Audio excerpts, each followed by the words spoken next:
할렐루야. 하나님의 은혜가 이 시간 우리들 모두에게 임하시기를 주의 이름으로 축원합니다. 서로 인사하십시다. 은혜 많이 받읍시다. 인사하십시다. 영상으로 예배하는 성도님들도 말씀의 은혜 충만히 임하기를 바랍니다. 네, 감사합니다.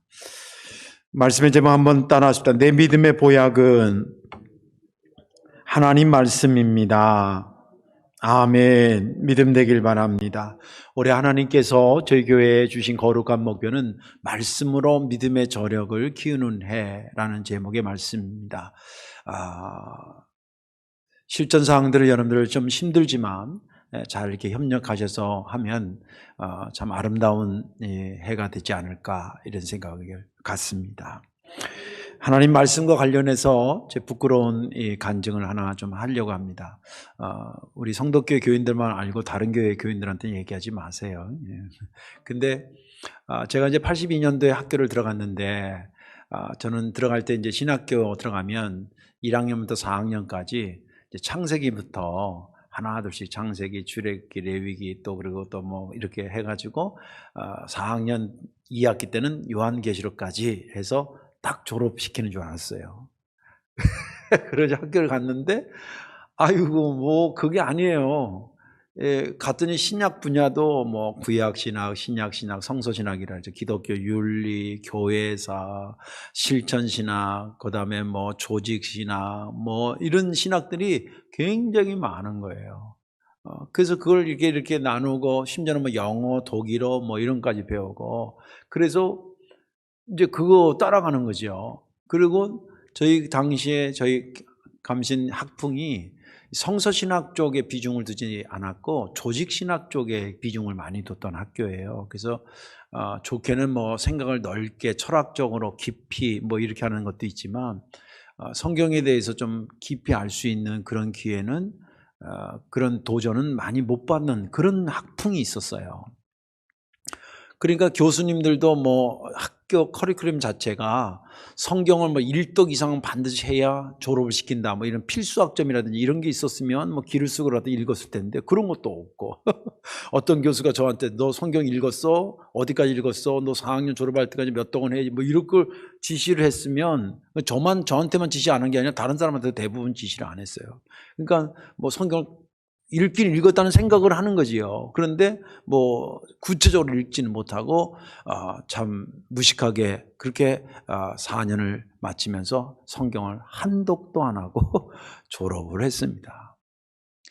그리고 이제 목회를 나가니까 매주 설교를 하게 되잖아요. 그러니까 자연적으로 설교를 준비해야 되니까 성경을 보게 되는데 이제 읽어야 되겠더라고요. 그래서 창세기부터 쭉 읽는데 여러분들 시편, 전도, 시편, 잠언, 전도, 그 다음에 아가서 이렇게 나가잖아요. 이제 전도서까지 읽고 그 다음에 이제 아가서 쪽을 딱 폈는데 내가 찾는 아가서가 아닌 거예요.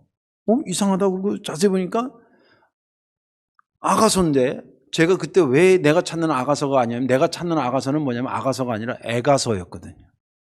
그러니까 아가서를 애가서로 알고 있었고 신학대학을 졸업한 거예요. 얼마나 부끄러운지. 물론 혼자 발견한 건데 얼굴이요 화끈 다는 거예요. 뭐 이제 창세기 5장 7절이 뭐냐 줄줄 암송 못하는 거는 그냥 그런 대로 이해가 되는데 창세기 출애굽기 이런 그 책의 제목 자체를 아가서를 세상에 애가서로 알고 있었다니까.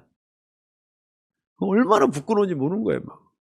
그래서 야 이거 안 되겠다 싶어가지고 작정을 하고 이제 성경을 본격적으로 읽기 시작했어요. 어느 해인가는 하루에 하나님한테 연초에 계획하기를 하나님 제가 올해는 성경을 하루에 20장씩 읽겠습니다.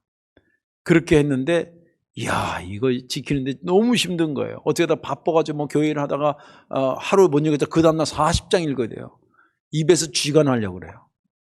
그래서 아무튼 기를 쓰고 해가지고 읽었더니 그해 4독인가 5독. 그래서 제가 몇 독 이상 이렇게 하신 분들 보면 아주 대단한 거예요. 올해는 그래도 한 30여 명이 1독 이상 했어요. 너무 감사해요. 작년에 자꾸 올해 헷갈리네. 네. 그렇게 해서 했습니다. 제가 그러면서 계속 말씀을 지금도 습관 중에 하나는 새벽기도 끝나면 올라가서 목양실에서 반드시 성경 하나 읽습니다. 그리고 집에 갔다 다시 돌아와서 오전에는 가장 먼저 하는 것이 성경 읽기입니다. 뭐 죽이 되든 밥이 되든 읽습니다. 그래서 오전에는 가능하면 성경만 보려고 그럽니다. 특별한 경우가 아니면. 그게 이제 그렇게 하는 습관이 들었던 것은 습관이기도 하지만 읽으면 읽을수록 하나님의 말씀이 내 심령의 보약이라고 하는 것을 많이 느꼈습니다. 양식 정도가 아니라 보약이에요, 보약. 오늘 저와 여러분들의 믿음의 보약이 하나님의 말씀임을 다시 한번 확인하시기를 주님의 이름으로 축원합니다. 오늘 본문에 있는 말씀은 이스라엘 백성들이 하나님한테 범죄해서 바벨론 포로로 잡혀가서 70년 세월이 지나고 그들을 다시 돌아오게 하셨습니다. 엄청난 역사를 이루어 주신 거죠. 돌아와서 보니까 예루살렘이 황폐되어 있는데 성벽 무너진 건 말할 것도 없고 성전도 박살이 나가지고 완전히 전쟁터와 같은 그런 현상이었습니다. 그래서 예수아와 수룹바벨을 중심으로 해서 온 지 2년 만에 성전을 재건하기로 결심 먹고 사람들하고 막 성전을 재건하는데 당시에 주변 나라에 있었던 사마리아 사람들이 방해를 놓기 시작합니다. 이게 자꾸 먹혀들이지 않으니까 나중에는 마침내 페르시아한테 고발해가지고 거기서 조치가 취해지면서 성전 짓는 것을 스탑시킵니다. 그리고 시간이 흘러 16년 정도 흐릅니다. 이제 큰 문제는 성전을 못 짓는 게 문제가 아니라 학계 스가랴서를 연구해 보면 이스라엘 백성들이 맨 처음에 성전이 스탑됐을 때, 재건이 스탑됐을 때 막 괴로워하고 억울해하고 막 이랬는데 이렇게 1년 지나고 저렇게 1년 지나고 이렇게 하다 보니까 나중에는 성전 지을 생각 자체를 안 하는 거예요. 이 코로나도 이게 참 이게 문제입니다. 이게 이래가지고 느슨해진 것이 습관들까봐 이게 참 무서운 건데 그래서 하나님께서 학교와 스가랴를 통해서 성전 지으라고 그랬잖아요. 그러니까 예수아와 수룹바벨의 정신을 바짝 차리고 다시 지어가지고 성전을 짓습니다. 그리고 나서 얼마나 기뻐하고 즐거워했는지 모릅니다. 성전을 재건해서 지었으니까 이게 보통 은혜를 받은 게 아니지 않습니까? 그러면 더 부흥돼야 되는데 우리 교회가 1성전, 2성전, 3성전, 4성전을 제가 기점으로 보는 것은 뭐냐면 교회 부흥의 디딤돌 역할을 했기 때문에 그래요. 뭐 건물을 지었다는 건축학적인 개념이 아니라 대개 부흥할 때에 교회를 짓거든요. 그런데 1성전에서 2성전을 왔는데 또 부흥이 돼가지고 성전을 성전되게 했던 거죠. 그러니까 3성전을, 3성전에서 또 부흥되니까 4성전, 4성전에서 이제 어떻게 부흥돼서 제5성전으로 뭐 성전을 짓겠다는 것이 아니라 다른 의미로 또 어떻게 발전했지 모르겠는데 아무튼 짓고 나서 그 여세가 신앙이 확 불붙었는데 시간이 지나면서 이것이 또 스스리 느슨해지기 시작했습니다. 이건 아닌데 생각해가지고 이들의 신앙을 다시 영양가 있게 확 끌어올리기 위해서 하나님께서 쓰려고 했던 사람이 누구냐면 오늘 나와 있는 에스라였습니다. 에스라는 당시에 바벨론의 포로로 잡혀가서 이제 포로 2세 정도 됐겠죠. 그렇게 해서 거기서 뿌리를 내리고 이제 잘 해서 하나님한테 신임도 받고 그리고 또 왕한테도 신임 얻는 그런 위치가 있어. 바벨론이 페르시아로 넘어갔지만 거기에 이제 계속 머물러 살고 있었는데 그 에스라한테 하나님이 너 예루살렘으로 가야 된다. 그렇게 얘기를 하십니다. 그래서 오늘 본문에 읽진 않았습니다만 1절부터 5절까지는 이 에스라가 어떤 사람이라는 것을 소개하기 위해서 그의 족보를 쭉 얘기를 해줍니다. 그 위로 해서 결국 어디로 가냐면 모세의 형이었던 대제사장 아론까지 갑니다. 다시 말해서 이 에스라는 제사장의 후손이라는 거예요. 제사장적인 직책이 있다는 겁니다. 거기에다 이 사람은 또 소개하기를 뭐냐면 성경에 하나님이 모세에게 주었던 모세의 율법에 아주 익숙한 자다. 우리로 말하면 성경 박사라는 거예요. 신학자라고 할 수도 있습니다. 쉽게 얘기하면 목사이면서 신학자였던 사람이죠. 이 사람을 들어서 야, 예루살렘이 성전은 재건했는데 신앙이 재건이 안 됐어. 그러니까 네가 가서 저들의 신앙을 다시 확 불태워 올렸으면 좋겠다. 그래서 그를 보냅니다. 성전이 성전되기 위해서 오기 때문에 거기 남아있던 포로에서 남아있던 제사장이었던 사람들, 그다음에 레위 사람들, 또 문지기들, 또 찬양하는 사람들 이런 사람들을 대거해서 한 1700명 정도를 모아서 2차 귀환이라 그런다. 다시 돌아오게 됐습니다. 성경은 말하기를 그들이 오는 동안에 하나님의 선한 손이 그들을 잘 돌봐서 무사히 예루살렘에 도착했다라고 말하고 있습니다. 이것도 굉장히 의미가 큰데 아무튼 그렇게 돌아와서 에스라가 이렇게 보니까 하나님이 자기한테 왜 여기를 보냈는지 딱 감이 잡히는 거예요. 그래서 그가 결심하기를 뭘 결심하냐면 내가 하나님 말씀을 그렇지 않아도 익숙한 자고 박사인데 내가 더 연구하겠다. 그리고 이 연구된 말씀을 그대로 준행하겠다. 실천하겠다는 거예요. 그리고 이 모든 것을 아울러서 이스라엘 백성들에게 하나님의 말씀을 가르쳐야 되겠다고 결심했다고 성경은 말하고 있습니다. 거기까지가 본문의 말씀입니다. 저는 지난 주간에 이 본문을 읽으면서 10절의 은혜가 됐는데 에스라가 여호와의 율법을 연구하여 준행하며 율례와 규례를 이스라엘에게 가르치기로 결심하였더라. 이 말씀이 왜 은혜가 됐냐면 마치 몸이 허약한 사람이 한의사가 진맥을 한 다음에 이 사람 어디 아프다 그래서 한약을 딱 줘서 이거 먹어보게나 그러면 당신 몸이 좋아질 거야. 그러면서 약을 지어주는 그런 의사 선생님처럼 이스라엘 백성들이 지금 성전은 재건했으나 다시 회복되지 못하는 그런 상태에 이 사람이 와서 그들을 말씀으로 먹여서 보약인 말씀을 먹여서 이스라엘 백성을 세우려고 하는 것을 위해서 결심했다는 그 목자의 마음이 마치 그런 좋은 의사 선생님 마음과 연결되면서 제게 은혜가 됐습니다. 오늘 말씀에 저와 여러분들이 은혜 받으시고 하나님 말씀이 그렇게 보약이라니까 오늘뿐만이 아니라 올해 여러분들 말씀 많이 드셔서 건강한 그런 영적인 사람들 되시기를 주님의 이름으로 축원합니다. 왜 하나님의 말씀은 우리의 믿음의 보약인가? 왜 하나님의 말씀이 보약이 되냐 이 말입니다. 그 첫 번째는 약효가 너무 좋기 때문에 그렇습니다. 우리가 예를 들자면 요새 백신 오는데 어느 회사냐, 파이자에서 만들었다, 모더나 어디 여러 회사들 이렇게 막 하잖아요. 그 회사를 찾는 이유는 딱 한 가지예요. 그 회사 사장님이 멋있게 생겼고 건물이 멋있고 이게 아니라 약효를 제대로 된 걸 만들겠냐는 거예요. 그래서 명성이 있는 회사일수록 그만큼 명성이 하루아침에 된 것이 아니기 때문에 거기 뭔가 있겠다 생각이 누구든지 먼저 들기 때문에 약효 때문에 그렇습니다. 하나님의 말씀이 보약이라고 한다면 왜 보약이냐면 약효가 100%예요. 확실하기 때문에 그렇다는 거예요. 오늘 여기 말씀을 보면 6절에 보면 이 에스라가 바빌론에서 올라왔으니 그는 이스라엘 하나님 여호와께서 주신 모세의 율법에 익숙한 학자로서 이렇게 되어 있습니다. 에스라를 소개하는 문장이에요. 에스라는 모세의 율법에 능통한 자다. 그것을 소개하는데 거기서 조금 더 깊이 들어가면 모세의 율법을 소개하는데 그 앞에 수식어가 뭐냐면 이스라엘 하나님 여호와께서 주신이라고 하는 문장이 수식어로 들어가 있습니다. 다시 말해서 모세의 율법의 저자가 누군지 아느냐? 그 저자를 정확히 밝히고 싶다는 거예요. 모세의 율법이니까 모세가 쓴 게 아니라는 거예요.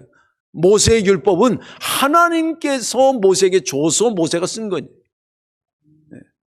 이 모세의 율법은 모세 것이 아니라 하나님이 만드셨다.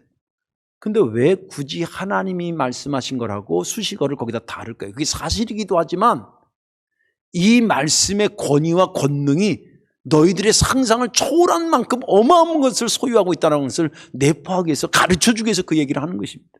그런데 말이라는 게 그렇잖아요. 똑같은 말도 누가 하느냐에 따라서 달라요.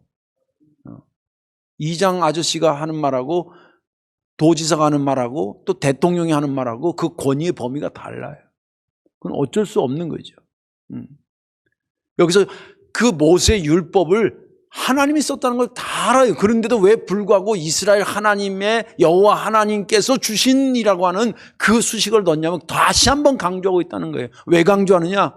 너희들이 지금 에스라를 통해서 먹게 되고 받게 될 말씀은 너희들에게 어마어마한 능력과 권능으로 임하는 말씀이라는 것을 알고 있어라는 거예요. 여러분들 지금 설교요 얼마짜리인 줄 아세요? 집에 가서 한번 계산해 보세요. 제가 신학대학 들어가기 전부터 제가 살아오고 그리고 신학대 다니면서 들었던 돈, 또 그동안 쭉 연구해가지고 온 거, 30몇 년 목회하면서 한 거, 그동안 먹고 입고 한 모든 거 다 해가지고, 그래서 이게 세상에서 하나 있는 설교거든요. 일부러 공치사를 예를 잡으면 그렇다는 거예요. 이게 얼마짜리 설교예요, 이게. 에스라가 너희들에게 지금 먹이려고 가져오는 그 말씀은 에스라의 말도 아니고 모세의 말도 아니고 전능하신 하나님의 말씀이에요. 그 말씀을 너희들에게 먹이려고 지금 가져오는 거라는 거예요. 그걸 알고 있으라는 거예요. 그래서 그 저자를 계속 강조하는 것입니다. 우리가 하나님의 말씀에 대해서 여러 가지 측면에서 분석하는 신학적 노력들이 있어요. 첫째는 능력적 차원에서 하나님 말씀 보면 하나님 말씀이 얼마나 능력이냐면 천지를 창조할 때 쓰임받은 게 말씀이에요. 믿음 되시기 바랍니다. 있으라 그러면 있고 없으라 그러면 없게 하시는 거, 시작이다 그러면 시작이고 끝이라 그러면 끝이라는 거. 하나님의 말씀이 권능이 있다는 거예요.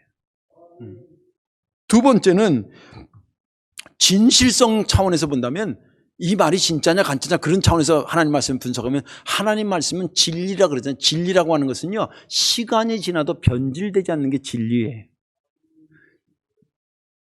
우리가 금 그러면 세계의 화폐의 가치의 가장 기초가 다이아몬드가 아닌 금이에요, 금. 근데 금을 제가 성서고고학 그 협성대학교 대학원에서 공부할 때 그 교수님이 이제 히브리 대학교에서 공부하신 분인데 거기 이제 고고학 발굴하면서 그 얘기를 하면서 여러분들 금이 왜 이렇게 사람들이 전 세계 사람들이 그걸 금 하는 줄 아느냐. 자기가 이제 그 발굴할 때 붓으로 이렇게 흙 같은 거 이렇게 하잖아요. 그러다가 금 귀걸이를 하나 발견했대요. 몇천 년 거를, 전에 거를. 그런데 먼지가 좀 묻은 거에서 먼지를 이렇게 툭툭 털고 이렇게 딱 올려놓으니까 금방 조금 전에 금은방에서 만들어낸 금고리 같이 색깔이 하나도 안 변하고 그대로라는 거예요. 네. 우리나라 5만 원짜리, 만 원짜리도 시간 지나면 다 바뀌어요. 그렇지만 금은 안 바뀌니까 금이라는 거예요. 여러분들 성경, 여러분들 집에 서재에 책들 많이 있는데 그 중에서 100년 전에 거 있는 책 있는 거 한번 찾아보세요. 있나? 제 서재에도 책이 좀 있는데 거기에도 100년 전에 있는 책이 없어요. 길어야 50년, 제가 신학교 들어가면서 산 거, 또 아버지가 좀 보시던 거 해서 50년 정도지. 제가 그리고 여기 서점, 저기 우리 최영희 목사님이 의욕적으로 만들다가 이제 그 도서관 만들 때 그 저희가 정리하면서 책을 제가 쭉 봤거든요. 거기도 100년 전에 책이 없어요. 근데 오늘 읽은 본문 에스라가 쓰여진 이 본문이 적어도 몇 년 전이냐면 2400년 전 거예요.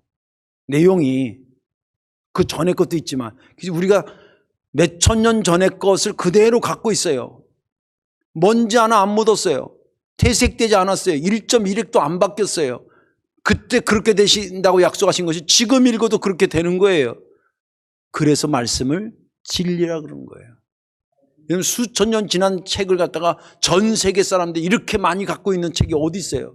물론 공자 스님도 좋은 책 쓰시고 뭐 철학책들도 많이 있지만 전 세계 사람들이 손에 하나씩 들고 있는 몇천 년 된 책이 어디 있냐고. 들고 있는 사람들이 바보입니까? 책이 없어 성경책을 산 겁니까? 아닌 거예요. 이 말씀이 오늘도 그대로 유지되기 때문에, 진리이기 때문에 이 말씀을 가지고 있는. 또 하나님의 말씀은 책임성의 관점에서 본다면 하나님이 보장하시는 거예요. 나 여호와가 말하노라. 내가 보장하겠다는 거예요. 그거 제 말입니다. 근데 내가 보장하겠다는 내 말에 대해서. 그렇죠? 하나님의 말씀은 하나님이 보장하시는 거예요. 또 하나님의 말씀의 실효성의 차원에 얼마나 효과가 있는 거냐. 하나님의 말씀은 사실은 우리 인간을 위해서 만드신 거예요. 이 말씀 없으면 하나님이 아니냐? 아니에요. 하나님은 하나님으로 존재하셔요. 또 하나님 말씀이 성경책에 기록된 것만 하나님 말씀이 아니에요. 이거 외에도 하나님이 하시고 있는, 알고 있고 가지고 있는 말씀이 더 많아요. 그런데 인간이 필요한 거는 이 정도면 되겠다 해서 주신 거예요. 우리를 초점으로 해서 말씀을 주셨기 때문에 이 말씀이 우리에게, 말하자면 아까도 말한 것처럼 저 사람은 진맥을 하면 사람마다 다르잖아요. 저 사람은 심장이 약한 사람, 저 사람은 폐가 나쁜 사람, 저거 위장이 나쁜 사람, 진맥하면 그러면 그 사람의 눈높이에 딱 맞춰서 맞추는 거니까 그 사람한테 보약이 되는 거지. 성경은 하나님이 인간을 만드시고 인간이 어떤 존재라고 하는 것을 아시기 때문에 그 인간을 생각하고 만드신 말씀이기 때문에, 성령의 감동으로 그렇게 만든 거기 때문에 이게 100% 맞는 거예요. 디모데후서에 이렇게 기록되어 있잖아요. 모든 성경은 하나님의 감동으로 된 것으로 교훈과 책망과 바르게 함과 의로 교육하기에 유익하니, 이게 2000년 전의 말씀인데 지금도 이 말씀이 유효하잖아요. 딱 맞는 말씀이라는 거예요. 딱 맞는 말씀이에요. 그런 까닭에 하나님의 말씀은 선포되는 순간에 그것을 먹는 사람에게 100% 보약으로 작용하는 줄로 믿으시기 바랍니다. 오늘 본문의 상황에서도 그런 거예요. 아까도 말한 것처럼 성전 재건하고 나서 믿음이 재건돼야지. 건물만 재건되면 무슨 의미가 있겠어요. 근데 이스라엘 백성들이 맨 처음에 좋아하고 막 좋아하더니 나중에 점점점 비실비실해지더니 말이에요. 마치 찬바람만 불면 몸이 체력이 약해가지고 금방 감기 걸리고 막 이런 사람처럼 유혹이 오면 금방 넘어가고 하나님에 대한 감사도 서서히 잊어가고 막 이런 거예요. 신앙이 죽지는 않았는데 살아있는 것도 아닌 것 같아. 그거 어떻게 해요? 보약 먹여야 되잖아요. 그렇잖아요. 간단한 원리. 그래서 이스라엘 사람들에게 보약 먹이려고 에스라를 일으킨 거예요. 그리고 그가 와서 그대로 그렇게 합니다. 오늘 읽지 않았으면 그 뒤에 가면요, 자기들이 막 말씀 받는 다음에 회개도 일어나고 자기가 잘못한 걸 막 고치고 이방 여인들하고 막 결혼했던 거 다 정리하고 이런 역사가 막 일어나요. 그것이 이스라엘을 살게 합니다. 자, 에스라를 통해서 선포된 하나님 말씀이 그들에게 보약이었습니까? 독약이었습니까? 보약이었다는 거예요. 지금 우리는 코로나 사태를 겪고 있습니다. 육체적인 에너지도 많이 소진되고 마음의 에너지도, 영적인 에너지도 많이 소진되고 빼앗기고 체력이 떨어져 있습니다. 보강해야 됩니까? 내버려 둬야 됩니까? 보강해야 되지 않겠습니까? 보강할 것이 없다 그래도 보강할 것을 찾아야 되는데, 보강할 것이 하나님의 말씀이라고 말하고 있는데 그럼에도 불구하고 하나님 말씀을 먹지 않으면 어떻게 하겠다는 거예요. 그렇죠. 보강하셔야 됩니다. 하나님께서 올해 우리에게 그런 에스라를 일으켜서 말씀을 먹이시는 것처럼 그런 계획을 가지고 선한 목적을 주셨음을 믿으시기 바랍니다. 그리고 이 말씀, 하나님 말씀 내게 보약이다, 약효가 100%라는 믿음을 가지고 말씀을 잘 섭취하시는 저와 여러분들 되시기를 주의 이름으로 축원합니다. 믿음의 보약이 말씀이라 그러는데 이 말씀을 그럼 우리가 어떻게 돼야 되느냐? 지금 말한 것처럼 부지런히 섭취하셔야 됩니다. 부지런히. 9절과 10절에 보면 부지런히 우리가 섭취해야 될 이유를 소개하고 있는데, 9절에 첫째 달 초하루에 바벨론에서 길을 떠났고 하나님의 선한 손에 도우심을 입어 다섯째 달 초하루에 예루살렘에 이르니라. 10절 에스라가 여호와의 율법을 연구하고 준행하며 율례와 규례를 이스라엘에게 가르치기로 결심하였더라. 이 9절과 10절을 자세히 보면 공통 주제가 있어요. 공통 주제가 뭐냐면 믿음의 보약인 말씀을 이스라엘 백성들에게 먹이려고요, 하나님이 준비를 철저히 하셨구나라고 하는 것을 느낄 수 있어요. 그걸 어떻게 느낍니까? 9절에 보면 그들이 한 4개월, 만 4개월 정도 오는데 그 중에 하나님의 선한 손에 도우심을 받아서 왔다는 거예요. 이게 그 당시로 환산하면 이해가 100% 오는 얘기입니다. 어떤 얘기냐면 당시에는 나라에서 나라로 넘어가는 거가 다 걸어가는 건데, 걸어가다 보니까 강도들이 엄청 많은 거예요. 여기서 뭐 옆집 가거나 옆마을 가는 거 정도는 괜찮지만 먼 지역으로 간다 그럴 때는 굉장히 위험한 거예요. 여러분들 창세기에 보면 야곱이 그 형 에서를 피해가지고 자기 삼촌 라반 집을 찾아서 몇백 킬로를 가거든요. 몇 날 며칠을 간 거죠. 얼마나 무서웠겠어요. 그 딱 도단해가지고 어떻게 알아보니까 진짜 제가 제대로 온 거예요. 그 사촌 누이를 만나잖아요. 만나가지고 어떻게 해요? 엉엉 울었다고 얘기해요, 성경에. 그 반가워서 우는 게 아니에요. 왜냐하면 여러 번 만났던 사람이 생전 처음 보는 사람이 반가워서 우는 게 아니라 그 몇 개월 동안 불안해하면서 마음 졸이면서 왔는데 이제 제대로 왔구나 생각하니까 마음이 팍 평안해지면서 눈물이 확 쏟아진 거예요. 또 예수님이 비유로 말씀하실 때 사람이 예루살렘에서 여리고로 내려갈 때 강도 만난 얘기 있잖아요. 그거 당시 비일비재했던 이야기를 들어서 비유로 소개한 거예요. 4개월 동안 에스라가 사람들 데리고 이렇게 오는 동안에 정말 자기 생각에도 이건 하나님의 도우심, 선한 손길로 도와주지 아니하시면 우리가 여기 도달할 수 없었을 텐데 정말 무사히 도착했다라고 하는 것을 고백하고 있는 거예요. 하나님이 왜 손을 도와서 지금 에스라가 여기 오도록 도와주신 겁니까? 물론 여러 의미가 있지만 가장 첫 번째 의미는 뭐냐면 이스라엘 백성들에게 말씀을, 보약인 말씀을 먹이려고 하는 것 때문에 그런 거예요. 그죠? 또 10절에 보면 그가 에스라가 내가 말씀을 연구하고 준행하고 가르쳐야 되겠다 결심했다 그랬잖아요. 결심할 수밖에 없어요. 그냥 이건 누워서 떡 먹기가 아니었기 때문에 그래요. 요즘 이렇게 설교 자료가 풍부한 데서 설교 준비하는 저도 매주 설교 준비하는 게 정말 엉덩이가 무너지도록 하는데 제가 이제 송구영신 예배 드리고 다음 날이 금요일이잖아요. 근데 순간 느낌은 월요일 같은 거예요. 그래서 좀 마음이 느슨했는데 가만 생각하니까 금요일인 거예요. 놀 수가 없는 거예요. 주보만 돼야 되고 신앙부 써야 되고 다음 날 설교 준비해야 되고. 어제 하루 종일 목양실에 있었잖아요. 이렇게 하기가 쉽게 돼 있는 성경책도 있고 컴퓨터를 켜서 다른 성경 버전도 띄워놓고 이렇게 준비하고 좋은 펜도 있고 종이도 있고 이렇게 준비해도 설교 준비가 힘들다 그러는데 이 에스라가 성경을 연구할 때 지금으로부터 2400년 전이라니까요.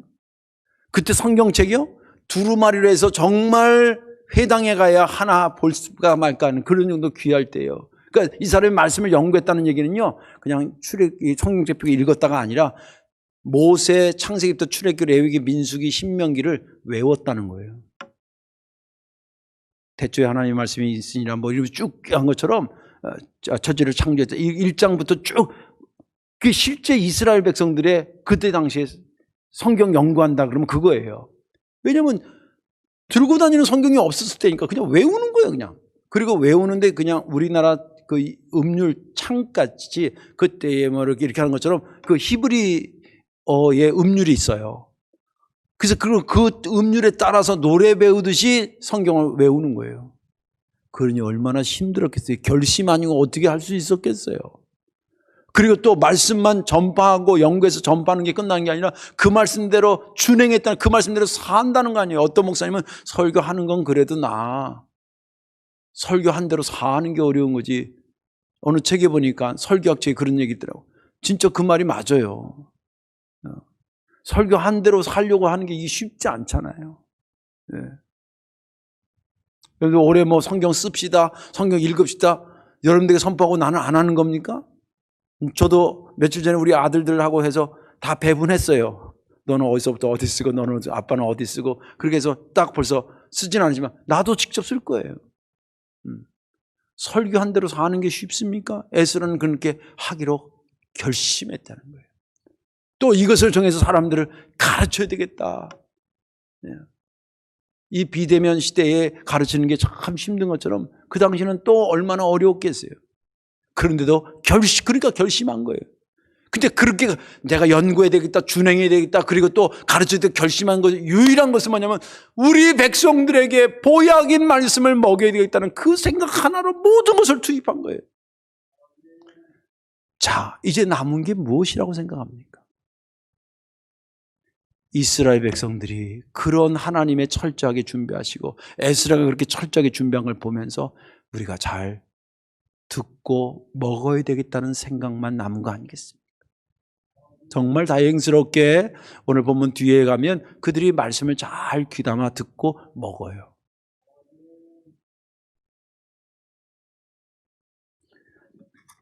성경에 보면 하나님 말씀을 잘 들어야 된다는 표현들이 굉장히 많습니다. 예전에 흔하게 쓰는 나 여호와가 말하노라. 사람의 말이 아니라 하나님이 말하는 거니까 들으라는 게 듣지 말라는 거예요. 들으라는 얘기예요. 나 여호와가 말하는 거 얼른 쉐마 이스라엘아 들어라 이스라엘아. 또 말씀하시고 내가 주는 두루마리를 먹어라. 예수님도 말하고 내 양은 내 음성을 알아듣는다는 거예요. 성도들이 하나님 말씀을 못 알아듣는 성도가 아니라는 거예요.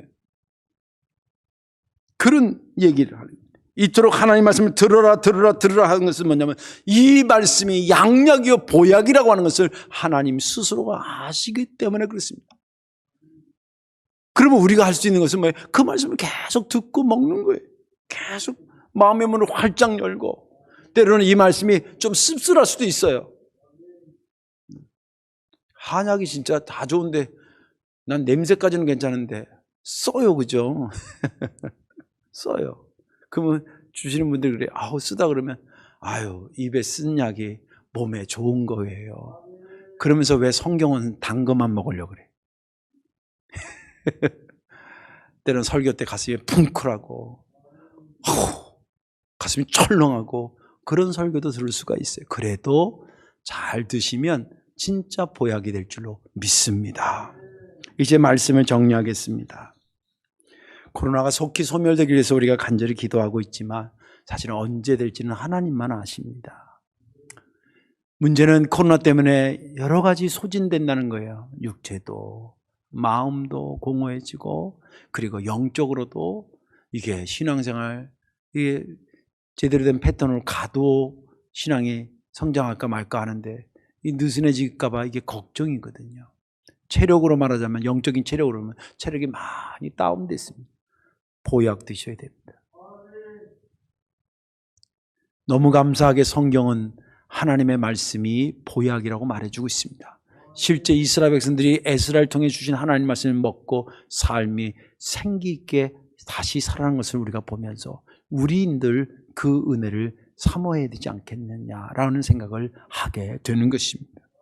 올해 하나님께서 우리에게 양식을 뛰어넘어 보약으로 말씀을 주시는 해다 생각하시고 이 코로나 때에 약해지지 마시고 하나님 보약이신 하나님 말씀을 잘 먹어서 건강하고 튼튼한 신앙, 저력 있는 성도교회 되기를 주님의 이름으로 축원합니다. 기도하겠습니다. 사랑과 은혜가 많으신 아버지 고맙고 감사합니다. 오늘도 저희들에게 귀한 말씀 주셔서 내가 무엇을 먹어야 되는지 또 하나님의 말씀이 그 먹어야 되는 것 중에 보약이라는 사실 또 이 시대가 우리의 모든 것을 소진시키는 시대가 됐으니 체력을 보강하지 않으면 안 되는 시대임을 우리에게 깨닫게 하신 하나님 오늘 이 말씀을 잘 귀담아 듣고 올 한 해 동안 교회 목표로 주어지긴 했지만 우리 각자의 신앙의 목표가 되게 하셔서 말씀 잘 먹어 건강한 성도교회 되게 하여 주옵소서.